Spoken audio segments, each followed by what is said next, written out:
ఇటీవల విశాఖలోని ఆర్కే బీచ్లో జరిగిన అంతర్జాతీయ యోగా దినోత్సవం గిన్నిస్ బుక్లోకి ఎక్కి రికార్డు సాధించాలని నరేంద్ర మోడీతో పాటు చంద్రబాబులు ఏ విధంగా మల్లగొల్లాలు పడ్డారో తెలిసిందే. అయితే ఆ రికార్డు సంగతి దేవుడెరుగు. అప్పుల్లో మాత్రం చంద్రబాబు ప్రభుత్వం గిన్నిస్ రికార్డులోకి ఎక్కుతుందా అన్న సందేహాలు ఏపీ ప్రజల్లో వ్యక్తమవుతున్నాయి. చంద్రబాబు ప్రభుత్వం అధికారంలోకి వచ్చి సుమారు 13 నెలల్లోనే అప్పుల మీద అప్పులు చేస్తూ స్పీడ్గా ముందుకు సాగిపోతుంది. అప్పులు చేయడంలో దేశంలోని అన్ని రాష్ట్రాల కంటే ఆంధ్రప్రదేశ్ ముందు వరుసగా ఉంటూ రికార్డులను బద్దలు కొట్టేస్తుందన్న ప్రచారం జోరుగా సాగుతుంది. అయితే ముందు తెచ్చిన అప్పు సరిపడదు అన్నట్లుగా తాజాగా మరో 3,600 కోట్లు అప్పు చేసినట్టు తెలుస్తుంది. ఇదే స్పీడు క్రమం తప్పకుండా పాటిస్తే వచ్చే 4 ఏళ్లలో చంద్రబాబు చేసే అప్పు ఊహకు కూడా అందదని, అప్పుల్లో మాత్రం గిన్నిస్ బుక్ పేజీలోకి చేరిపోతుందంటూ ప్రజలు సెటర్లు వేస్తుండడం ఆసక్తికరంగా మారింది.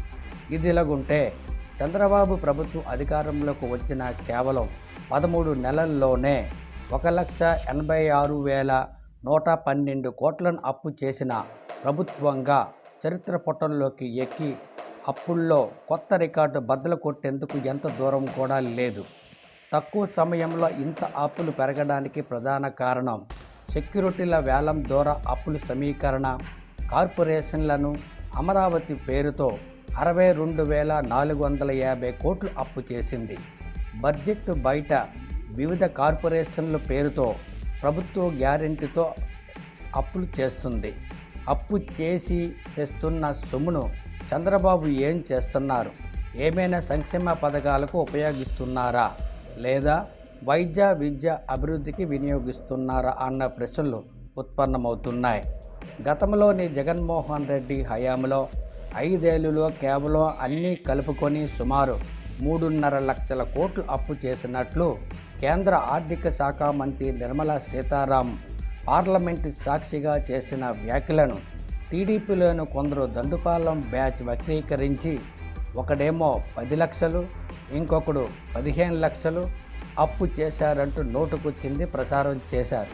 అయితే జగన్మోహన్ రెడ్డి అప్పు చేసి తెచ్చిన సొమ్మును పేద, సామాన్య, మధ్యతరగతి వర్గాల ప్రజల సంక్షేమానికి వినియోగించినట్లు రికార్డులే ప్రత్యేక సాక్ష్యాలుగా నిలుస్తున్నాయి. కానీ చంద్రబాబు అప్పు చేసి తీసుకొచ్చిన సొమ్ము ఎవరి ఖాతాలోకి వెళుతుందో అన్న విషయంపై పెద్ద ఎత్తున చర్చ జరగాలి.